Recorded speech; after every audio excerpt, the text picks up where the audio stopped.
going on, everybody? It's the PRIME, and I am here with the lady that seems to never age, Alisa Reyes. How are you doing today? Hey, what's up? Oh, I love that intro. Yes, I'm immortal. I love that. And I'm excited to be here. Thanks so much for having me. Yes, it did. It's a lot of things that went into this, but I'm glad we could finally make it happen. Yeah, for sure. I think social media is an amazing thing, and it allows artists and entertainers to be able to meet people such as you that have these amazing podcast shows and get a chance to kind of visit memory lane and talk about current projects that us actors or musicians or artists are working on. And it gives us a chance to kind of cross promote and share that love. Yes. Now, I want to ask you a question. I ask everybody this question when they're their first time on. What was a typical Friday night for you, growing up? What was a typical Friday night for me growing up? Yeah. I mean, as far as like a kid when I started acting when I was a little kid, is that what you want to know? When I was doing my show, all that during that time frame? Just a time that you really remember, something that you really, really enjoy.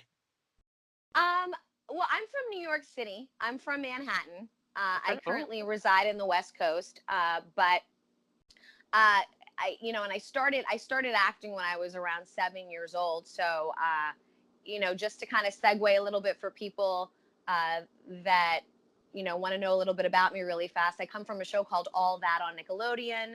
oh I'm from the yes, we'll original get to that. cast. Yeah, Yes. for sure. And then I also play the voice of La Cienega Boulevardes on the Disney cartoon, Yes. the Proud Family, and then there's a bunch of other cool things that I'll share with you guys. But segueing into my childhood, I started, being in the entertainment at such a young age. So a typical Friday night for me, when some kids maybe were running around and maybe going to the movies and doing the normal kid things, I might be home studying a script for an audition. So that's the Okay. reason why I kind of wanted to segue a little bit into viewers that are listening about, who is Alisa Reyes, just so they understand, okay, this is why I'm talking about reading scripts and all that stuff. Because at the end of the day, being a child actor, you do sacrifice some things, but I'll be honest with you, I have no regrets whatsoever. But I would say I definitely had the luxury because I had a very supportive mother and family that I was able to like definitely have fun and go do my thing. But I was very grounded and focused. I knew at a young age what I wanted to do. So I tried to find that balance at even a young age. And I think that's kind of what made me be the person I am today, if that makes any sense. Yes, I actually want to ask you a question about being a child actor, because obviously we all hear the stories about how some child actors go off the rails. How did you, stay grounded and not, go off the rails and have a episode or something like that? Oh, I think a lot of it comes from the way that I was raised and the support and the Okay. tribe and my family that I have around me. Number one, when I say tribe, that doesn't have to necessarily be blood related. I have people in my life that aren't blood related, but are close to me more as if, I've known them all my life. And then my own family has just been my rock and my salvation. My mom, God rest her soul, she's no longer with me, but I'm pretty much an only child. I was raised by my mom predominantly. I do have a big family, but unfortunately, as I get older, family dwindles down. So now, by the grace of God, I married a man that has a huge family. So now I inherited like double the amount of people, which has been a blessing. But I would say because I came from a good support system, that is the reason I was able to have a saneful life. And I was Oh, able to really do all the things that I wanted to aspire to do and manifest. And my mother allowed me to do those things. I God has been a big part of my life. Jesus is my Lord and Savior. So every day I thank him. I connect myself to Mother Earth. I'm kind of a Catholic hippie. So I like my crystals and my sage and I like to meditate, but then I go to church every Sunday. And for a minute, I was really highly involved. I've been involved in my church choir and I was a cool. Okay. lector. There's a lot of things a lot of people don't know about me. I always try to get involved in charity work. I'm a board member for a nonprofit dance company called the California Dance Institute out here in Los Angeles. So anything I can do, that's philanthropy work makes my soul happy, giving back to the community. So all those things were instilled in me by my family, which allowed me to mix that and then me being Irish, Italian, Dominican from Manhattan, New York. I then got the chutzpah and the street smarts, and you combine that together. I feel like that's like a perfect, remedy, a perfect, you know, uh, pot of stew. If that makes any sense, what I'm saying, it's your Merkaba, it's your mind, body, and spirit in balance. And whether you're 7 years old, or you're in your 20s, or you're in your 30s, as long as you come from a good foundation and rooting, then the sky's the limit. You just have to always remember your self-worth and where you came from. Now, is that difficult for you, like, being these different ethnicities? Is that different, like, while you're an Um, actor? I would definitely say that I've always gone through different textures and layers, Okay. being of mixed descent. Um, I'm Irish, Italian, Dominican, and Caribbean Indian, and mixed with 80 million other things that 23andMe said that I was. And so I like to call myself the United Nations. Okay. I'm a jack of all trades at the same time. I came from a very worldly household. Um, I came from a household that was either cooking Italian or Spanish food. So I just want to say my palate's pretty badass, because I love flavor. Garlic is my best friend. And I also just love different cultures. That's why for me, I'm all about that movie Eat, Love, Pray. I think in life you really need to just YOLO and live your best life, and just, be in the moment of life. And so, me coming from a mixed household, my mother and my family always instilled in me to be in the present moment, to appreciate what you have. Yeah, all generations, all cultures, all ethnicities are going to have their own story, but it's what you make of it. And you then want to be that legacy to pass on to your children and set that example. So for me, yeah, of course, I've been bullied. I've been picked on. People call me names, but at the end of the day, all of that created what's called thick skin and Oh, made yes. me Yes. be the best actress I can be, because now I have all these amazing textures and layers that I can just add as accoutrements for my next acting role. So I always go, you know what, bring it on. If people in life are gonna throw you a lemon, you gotta make lemonade. And that's what I'm trying to say, is you're gonna turn something that's maybe a negative into a positive. And for me, a lot of people go, oh my God, how do you act? How do you embody a character? How can you cry? Because you take all this deep stuff that you've actually gone through in life, you mix it up, and you make it into magic. So anything that might have been a baggage, or a weight on your chest, or a weight on your shoulder, to me, I turn into something that allows me to really showcase being different characters, and adding different textures and layers to my acting. So like I'm saying, in a nutshell, all of that made me who I am today. And no pun intended with all that. Ha ha. Speaking of all that, That's speaking a of good all that, segue. it That's a good. is. It really is. You were one of the original cast members of all that. Now, Yes. when you heard about this show, or your agent or whatever told you about this show and they told you audition, how long was the audition process for you? Was it like, did you have to go back 3 or 4 times, No, or? I think from what I remember, and I feel like I'm pretty confident in this answer because I've been saying the same answer for a long time, but it's like almost 7 times. Because what transpired was it was a nationwide search. So I'm the only one that came from New York City. Okay. Everybody else was like either in Chicago? Chicago, Atlanta, California. And so Keenan at the time, Keenan and I were the last cast members that were cast. And he was doing, if I'm not mistaken, Mighty Ducks. And I think, like, I remember vaguely, like, they were trying to figure out if he was going to be available. They were working things out with me, trying to get all of us to be able to come in the same spot, everybody taking off at the same time. I was sitting there with my feet up on the table, because like it got to the point where I felt like I lived there, because after going so many times, you're like, oh my God, did I get the part? And then finally I get the call that I got the part. And I was ecstatic. You and your mom have to pack up. You're going to go to Universal Studios, Orlando, Florida. The audition process in a nutshell was I had to come up with my own shtick, my own comedy routine.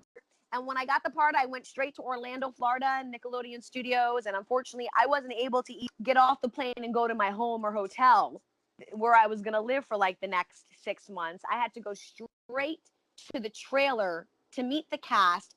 I was meeting the cast for the first time, and I was so nervous. Once I walked in the room, Keenan, Kel, Josh, Lori, Beth, Angelique, Katrina, everybody was so nice. We were so excited. We're like, hi, oh my God, we got to go back to school. But at the same time, education was always important, always the forefront. So that was like my experience of like, meeting everyone for the first moment. But yeah, it was an amazing experience. And honestly, like, if I could go back and do it all over again, I totally would. Okay, so whose idea was Kiki the Island Girl? All these characters did come from the writers, but there was a twist with all of us actors contributing to it creatively, because during our audition process, we probably threw a plethora of characters to them, to where Okay.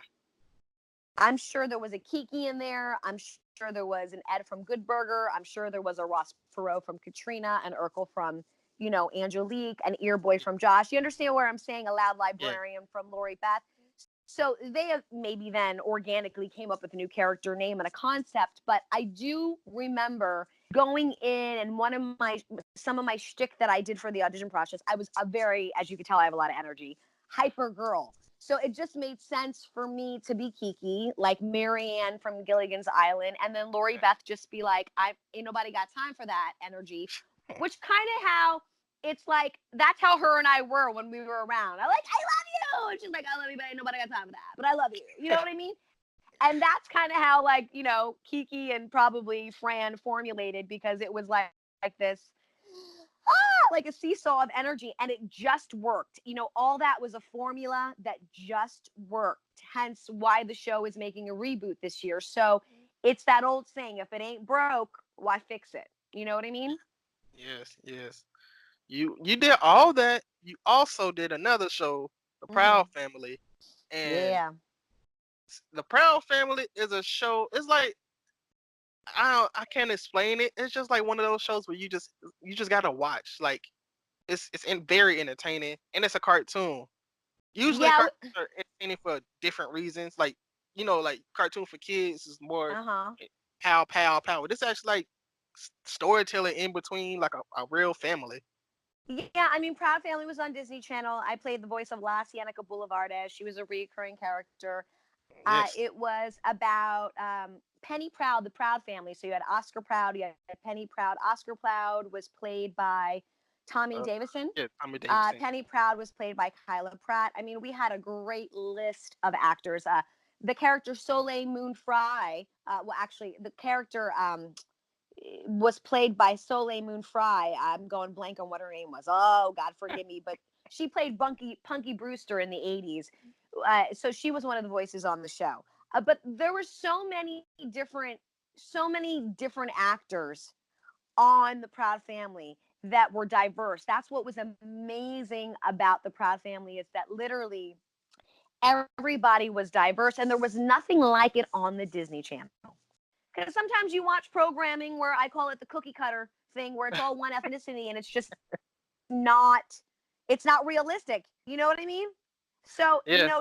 to find something that kids can relate to, I was all about. Now I'm Googling right now because it's killing me on what. So, okay, Zoe. Yes. Soleil Moon Zoe. Oh, Frye played Zoe. Zoe. Okay. Okay. Okay. And then Orlando Brown played Plays Sticky. We Sticky. had Karen White played Dejanay. Tara Strong, who played Bebe. We had Y'all had Joe Payton, Sugar Mama from Family really Matters. for Family Matters. Yeah. Okay. Yes. And then Paula Parker, she played Trudy. And then Carlos Mencia, who played my father on The Proud Family. And Raven Simone played a voice on it too. Even Steve Harvey played a voice on it. I mean, we had Samuel Jackson played a voice, Cedric the Entertainer. I mean, we had some really amazing people on The Proud Family. Now that would be a fun show to definitely reboot, I think. Yes. You know? And the movie too was also like one of those movies, one of those enjoyable movies that you could enjoy anytime it's on. Yes, yes, that was kind of fun. I think we all went like on an island and something happened on. I vaguely remember, but yes, we It were was like running around making a muck. basically. Have you seen the movie Us? It's basically like that, but the human clones are peanuts. That's what I'm saying. I was gonna say, like, I was trying to remember what was I doing, and that's you made me remember. Yes, we were running around with the little peanut people on the island. Yes. And y'all had that epic. Y'all had the epic dance battle. Yeah, we. That's funny. Yes, we Uh, did. Yes, we did. yeah. So with you been on all that, then switching over to the Proud Family.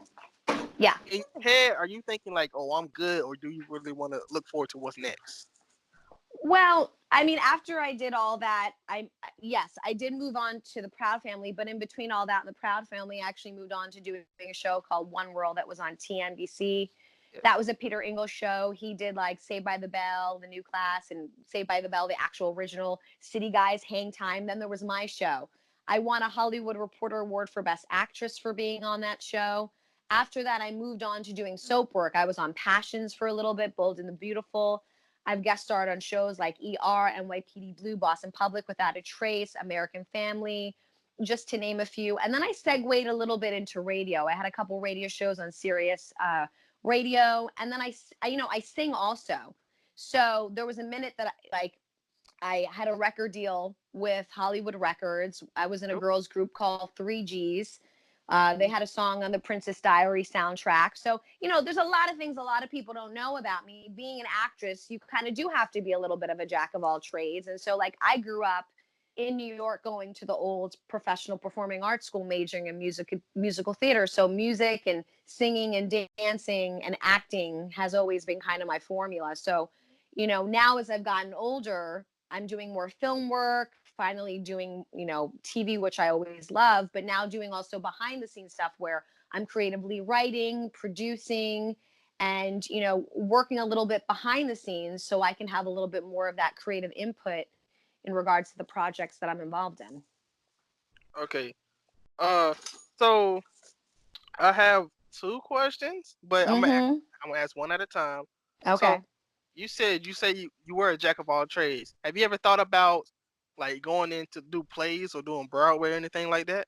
Well, there was a time I actually did off Broadway, and that's sort of what I started in. Like I said, I started off doing musical theater. So when I lived in Manhattan, New York City, like I was trained by Bob Marks, who trained and who has continued to train some of the top Broadway artists Okay. that is on Broadway as we speak. He handled all of the music arrangements for the reboot of Annie, the one with Yeah. going blank on his name, Jamie Foxx, Jamie right? Foxx. Yes. Uh-huh. So with that being said, yes, doing theaters, doing plays. I did a lot of those off-Broadway types of shows when I was younger. I did an off-Broadway show called Choices when I was a little girl with Natalie Portman when Ooh, I was a ooh. little girl, and I met her right when she was starting, right Okay. before she made her big break in I forgot what that movie was that she was in when she first started. She played a little girl that was like on the run with this guy that was a killer. I can't think of it. Oh, But I actually never heard of that. yeah, I'll have to like Google her and check it out. But anywho, yeah, no. So when it comes to theater and plays, like I've been around doing that for a while. Now it's been a while since I've done a play. I toured in New York doing like chorus line. I've done a lot of plays, and performances when I was living in New York and dancing with dance companies. But now living out in LA, I've been focusing solely like on film and TV and voiceovers. But if an opportunity came that I could do a play, oh my God, for sure, that would be amazing. I would love it. And if there's any music involved with it and it's a musical, that would be like the cherry on top. Another question I have is what is the difference, or do you just see acting as acting? What is the difference between a sitcom actor and then a soap opera actor? Okay. And then really fast, the movie that Natalie Portman was in that I was trying to think of the name is it's called The Professional. So if you Oh, haven't seen it, you should see it. It's so good. That was like in the 90s, but it was I a have good movie. to add that to my list. Add it to your list. Okay, so the difference between being a sitcom actor and a soap actor. I would say it's just a different tone of acting. A sitcom actor, there's a formula, right? And usually sitcoms are comedic based, right? So you're gonna have sometimes a live studio audience. Sometimes you might not have a live studio audience, and there might be like what's called a fake laugh track. Yeah, the laugh track. We But all there's know that laugh. usually there's that But there's usually, every couple of moments, there's a silly joke that's being said. And at the end of the day, there's always kind of like a formula to the episode. You're going to start with like, we have to solve an issue. And at the end of the episode, the issue gets resolved. You know what I mean? And womp, Yeah. womp, womp, it's a happy story. Soap, on the other hand, you can die, get your head cut off, and then still come Oof. back as the same person. Which Oof. was kind of funny because when I was on Passions, I started off as a reoccurring as one character by the name of Kelly, who was Uh-huh. in a storyline with Chad and Whitney. These were these other two actors in the storyline with me. Okay. They liked me so much, they gave me the opportunity to come back as a series regular, but as a different character by the name of Sydney Valentine, I played a recording artist, so I got a chance to actually sing, perform music on the soap and act, so that was amazing. But I came back as a different character, but in the same storyline with the same people. So you tell me how that works. Uh, So was that well received? yeah, oh yeah, they love Sydney. I mean, Kelly was Okay. adorable, but she was only on for a couple episodes. So like they're like, we're gonna give you something cool and something different. And I'm like, all right, let's do it. And it ended up just working. I got a little bit more of a sassier character to play, and then to be able to on the show while being able to act, to me that was awesome. It gave me an opportunity for my fans to see me in a different light, which was being able to musically perform while acting. Okay. That, Yeah. that actually does sound great. I just like if I was watching it personally, I probably would have been confused on like if I just seen this girl as another Yeah, character. they probably thought like no one noticed, but like there are hardcore fans that they are aware of Kelly and Sydney. You know what I mean? Yeah, But yeah. like to each his own. I mean, and as far as the different dynamic of acting in a soap, I would say it's a little bit more melodramatic. Okay. Things are a little bit more exaggerated. Or tears Um, if need be.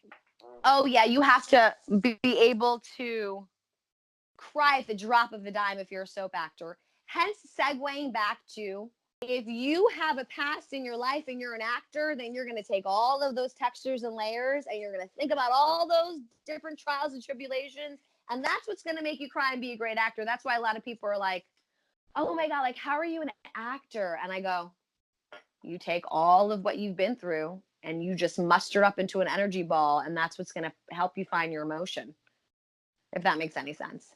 Yes, it does. So I want to talk about one of your new projects or one of your newer projects. This movie, Heavenly Deposit. So what made you come, say I want to work on this? Heavenly Deposit. Well, this was a Christian based film. It was picked up by the Dove Foundation.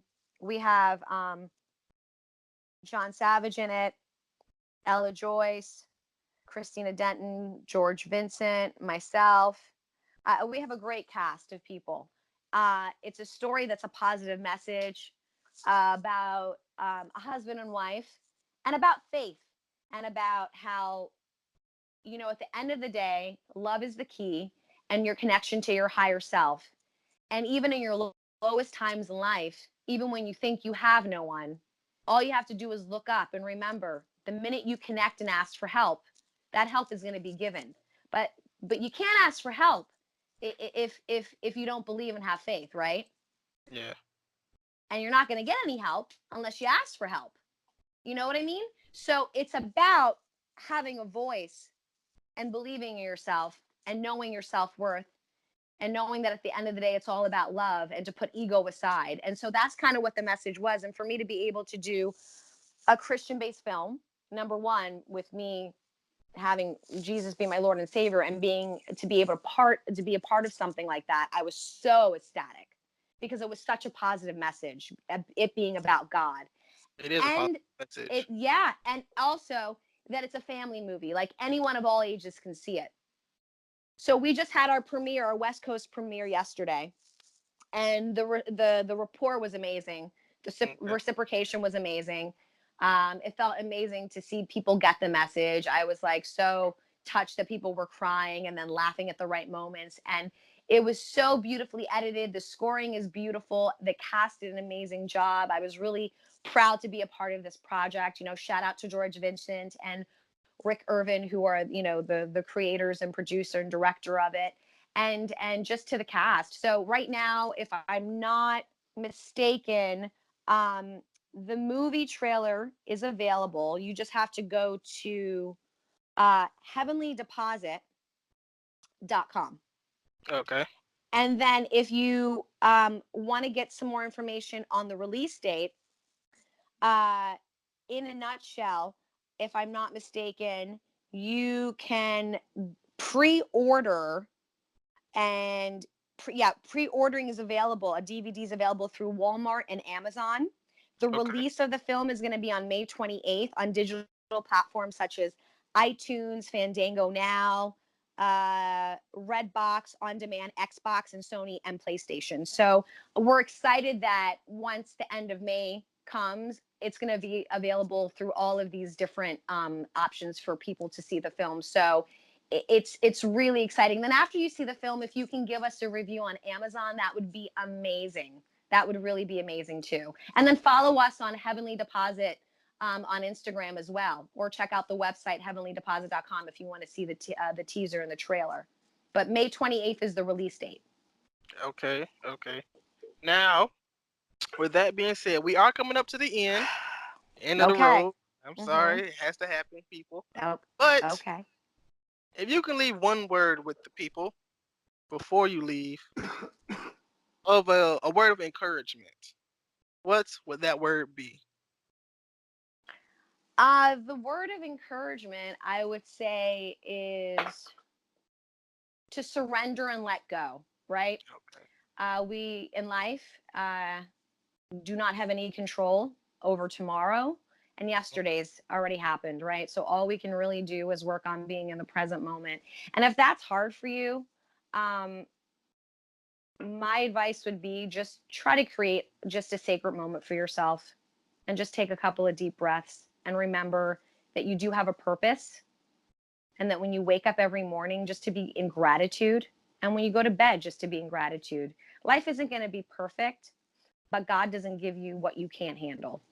And so I would just say, let go, surrender, and just love yourself. Because if you can love yourself, you can love everybody else. Okay. That is a good word of encouragement by the one Alisa Reyes. Now, Ah, yes. we are almost to the end, so I want you to if you want, I'm pretty sure you can plug your Twitter, your Sure. whatever, Yeah. however people can get in touch with you. They Okay. can follow you. Just give it all to them. Well, really fast, I wanted to give a shout out to my casting crew over at the film that I just wrapped a couple weeks ago called Break Even.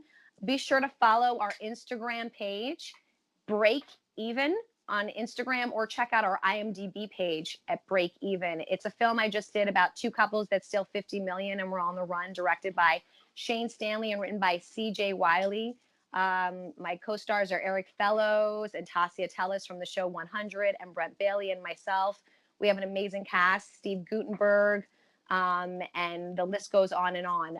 With that being said, my Twitter, Instagram, Facebook, Snapchat, all that good stuff is Alisa Reyes. That's ALISA REYES. If you want to know more about me, visit alisareyes.com. Sign up for my monthly newsletter, check out my quarterly blogs that I do. And also, at the end of the day, if you like some 90s trivia, check me out on Twitter Monday through Friday, where I do some really fun 90s trivia where we do question and answers. And I try to be interactive with everyone. And I send you all so much love and light. Thanks for all the love and support that I've gotten on social media. Because of you guys keep me trucking. And just stay posted. This June, I'll be recording some new tracks. And I'm working on a multitude of new projects. So I can't wait for you to see what the rest of 2019 has in store. Well, you heard her from Alisa Reyes and me. That is all I got to say. Prime time is all the time, and we're out. Bye. To the end of the road.